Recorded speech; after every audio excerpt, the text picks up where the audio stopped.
Two views that work very similarly inside of ClickUp are the timeline view and the Gantt chart view. And from a project management perspective, both views are very valuable. So in this video, I'm going to walk you through the differences between using either of these list views and also how they can prove to be beneficial when it comes to setting up your projects and managing those projects, especially across a longer term time frame. If you're new to the channel, my name is Nicola Melinda. I'm a verified ClickUp consultant. And if you do enjoy the content, please do hit like and subscribe. Make sure that you always get notifications of new videos that do pop up on the channel. So I'm going to set this up from the space level inside of our client delivery demo. And as I said, these are list views, so they are views that are available all throughout the workspace. However, I personally feel like they're more beneficial at a higher level, so either at the all task level or at a space level or even a folder level if you have multiple projects and you just want to manage that from the folder level. So we'll start off with looking at the Gantt chart view, and you can see that they do have some descriptions. So the Gantt chart is talking about planning, dependencies and time, whereas timeline is talking about seeing tasks by the start and the due date. So if we click on the Gantt chart view, it's going to pull up for us all of the different projects, tasks that are going on and that's happening inside of this space. Now we can see here that it's pulled up our view and it's showing us our different folders. If we expand our folders, it's going to pull up the different lists within the space as well, so we can see all of our lists. And as I open up each of the folders, it's showing me the tasks that are also in place on the actual Gantt chart itself. So we'll save that view. And at the top here, we've got various settings in place. So we can see what time period we want to view this data in. So if we're looking at it over a quarter, so we can, let's adjust this, bring it a little bit more closer to home. So this is over the course of a week. This is all of the work that is in place. Now, if I expand the project list view, as an example, it's now going to show us the actual granular tasks that are in place. It's going to show us the projects that we have. So we have a ClickUp setup and there are subtasks applied to that ClickUp setup as well. So we are able to just expand through the different levels. As you go through that process, then you can start to see what tasks are scheduled versus what tasks are not scheduled. So there's no due dates for these specific tasks on the project as yet. We've got due dates in place for November, so we can see those plotted. These little arrows here will tell us when the next task is scheduled. So we can see we've got the create the delivery process map that's in place, and then we have create sales process map. And these tasks can be adjusted on the Gantt chart itself, so we can absolutely adjust the start date and the due date as we need to. We can open up the task as well, so we can open up this task to see a little bit more detail. We've got in here that there's a relationship, so it's blocking another task. There is a dependency in place, so we can see that is the case.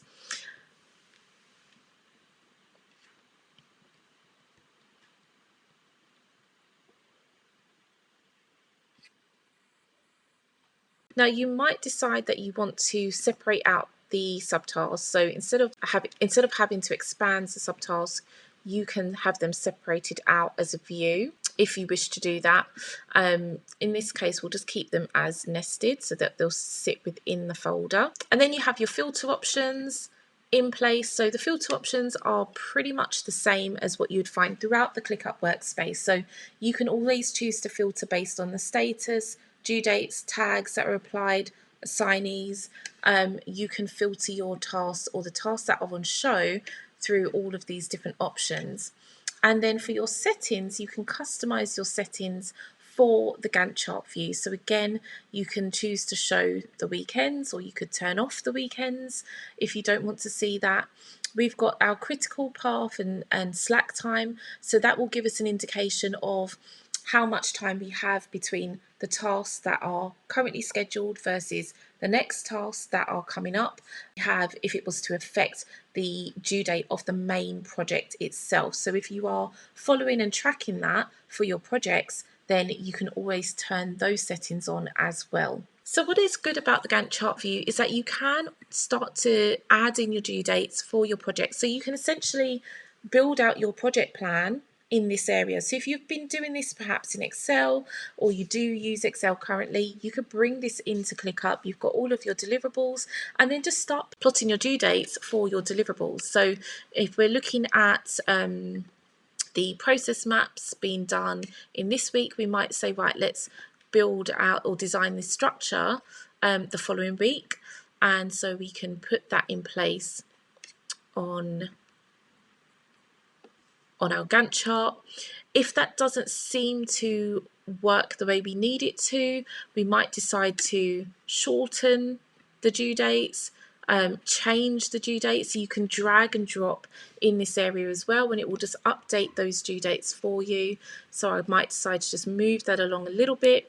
And then we might also, what is really good is you can set dependencies as well. So you can link your tasks.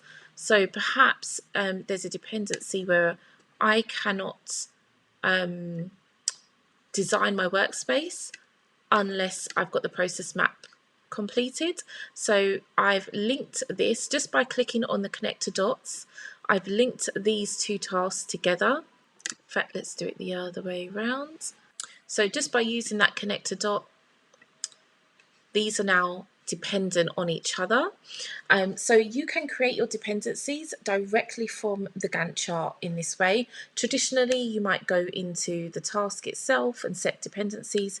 Here in the Gantt chart, you can literally just do that, link the tasks that are dependent on each other and connect them together. Then we could plot in our next task, which would be to create the spaces, and we've added that in. Now, what you'll notice is that there is another dependency in place. So as I plotted in this task to create spaces, it's now indicating that there is another dependency in place, because these three tasks have to happen before we can create anything. So before we can build anything, we need to have process maps in place, we need to have a workspace structure designed. So by plotting this out, it's given me a map in terms of this is where we're at and how this project will be structured, how it will run. Now at the top here, you'll see that we've got a couple of lines, and this is literally showing us our project. This is kind of like our project progress bar. It's not necessarily going to open up any data if we click on it, but it just gives us an indication of how our projects are progressing along the time frame that we have plotted them out on our Gantt chart. Now, if you want to show additional features inside of your Gantt chart, you can always switch on the fields. So if you go to our settings, you can always go to the custom fields. You can choose if you want to see the due dates in this area. You can also switch on the status, so you can get an idea of the task status.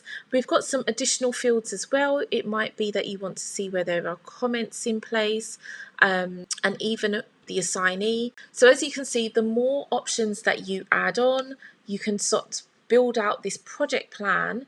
And of course, it does make it a bit smaller in the view on the Gantt chart view. So I'd just be mindful of how many options you're switching on there. But just to give you an idea of how that can work, when you are switching on these different elements, you're now not having to just sit within the project list. You can also get a view of this information, this data, straight from the Gantt chart view itself. Now, we've set this up at the space level, but as I said before, you can set this up in just a project list or in a client folder. So if you were to set this up in a project list, then you wouldn't be seeing the folder itself or any other list. But where we've set this up at the space level, it's going to show you all of the data within this area. So what you might want to do is filter out the location that are being shared on this particular Gantt chart view as well. So you might just say, we only need to see specific lists within this area. So we can say we just need to see our projects. I'm just going to select that project. I'm going to select projects from our clients here. and then save that view down. So now we've only filtered it based on 3 locations, and just cleaning up that view just a little bit so we're not being inundated with lots of different lists. So now you can see it's a lot easier to navigate. We can see the different client projects and the work that is in place there as well. So here we have another project that is also in progress. We can see the tasks and we can see our subtasks as we expand that out as well. So let's take off some of these additional fields, just to give us a cleaner view. So now where we have an additional project, we can see what tasks are in place as well and where they sit on the actual Gantt chart view. So we can have a look at this across the course of a month. We can see these are the projects that we have in place. So if you wanted to do a comparison against, do we have too much work coming up across a period of time, then this will help you to see that. So you can always track against how much work is scheduled out across. Now, this isn't the same as managing workload capacity. You still need to have a look at what your team has been booked in when it comes to time management. And I do have other videos on the channel that cover that.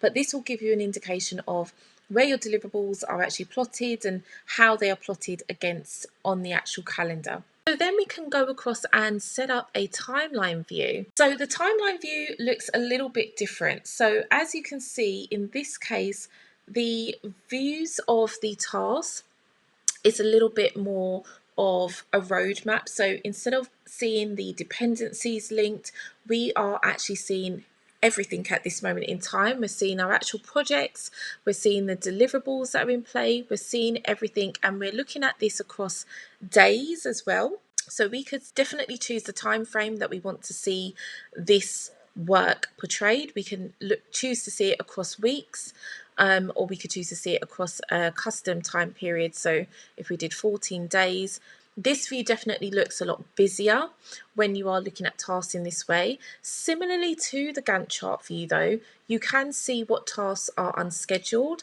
And as you can see, it's done it based on the status, it's sorting based on the status. You could do it based on signees or even the list names or priorities. It's given us a count of how many tasks are unscheduled, and we can also see what tasks are overdue as well. Now, this is giving us a view across everything in the space as well. So again, you may decide it's best to filter that based on your location. So we're going to put a couple of filters in place for this particular view. We'll do it based on the projects again, because those are the ones that house our deliverables. And you can see already the timeline view is being updated as we apply these filters in place. And then we'll also do it based on when the tag is not set, so that we're not just getting the project itself, we're actually getting, we're just getting the subtasks. And that's really all we need to see. We don't need to see the parent task. We can just want to look at the subtasks. So we don't have to expand the view in this case. We don't have to expand subtask and anything like that. They're already showing, and you know it's a subtask because of this little symbol here. It's telling us it is linked. But in the settings, we can decide that we still want to see what the parent name is. So that gives us an indication of the parent name. We can choose to add in additional filters. So maybe we choose to color it based on the task status. If you do use colors for your list, then you could use that as well. We can again take off the weekends if we want to. We can show the task location as well, where that task is sat. So we can choose to add on these different customized views. If you want to also add in any fields, you can choose to add in the assignee, so you can see who is actually responsible for that task as well. Now, with both views, you are also able to create tasks from both the Gantt chart view and the timeline view. When you create tasks, it's in the same way. We've got the option here to find a task or create a task. You'll still need to choose where that task sits, and if it is a subtask, you'll need to make sure that it is applied to a parent task. But in this case, it's going to choose a location, so you'll just want to ensure that you're choosing the correct location for that task to sit. what the task name is, and apply any custom fields that are applicable, any tags if that is the case. So if you're plotting out a new project, for example, you might just want to make sure that it has a tag applied to that project, and then you can create your task directly inside of the timeline view and change it, move it around. And these are drag and drop options, so you can always just drag and drop to change the due dates for the tasks themselves. And I'll share one last feature with you in terms of what you can do from the task perspective in the timeline view, is that you can also group your tasks. This is something that you can do traditionally in any list, so it's nothing new, but just to show you how that can work. So if you were to group your tasks based on the status or based on an assignee, this is how it would break down your tasks. So it will now split out any tasks that are to be started or what tasks are in progress or to be completed. If you were to split it based on assignee, again it will show you who's been assigned work versus who hasn't and where those tasks sit. So it will be able to group and change that data for you so that you can see how that sits on the board. And also you have the option to not group your tasks at all, so it really is down to you how you choose to view that work. So between the two views, one in the Gantt chart view is definitely a lot more granular. You're going into the subtasks, the details of the subtasks, you're tracking your milestones, your dependencies in the Gantt chart view. The timeline view is giving you the roadmap. It's showing you how your projects and tasks are laid out over a period of time, how much work is not scheduled, and ensuring that you get that on your timeline view so that you don't miss any work that needs to be completed.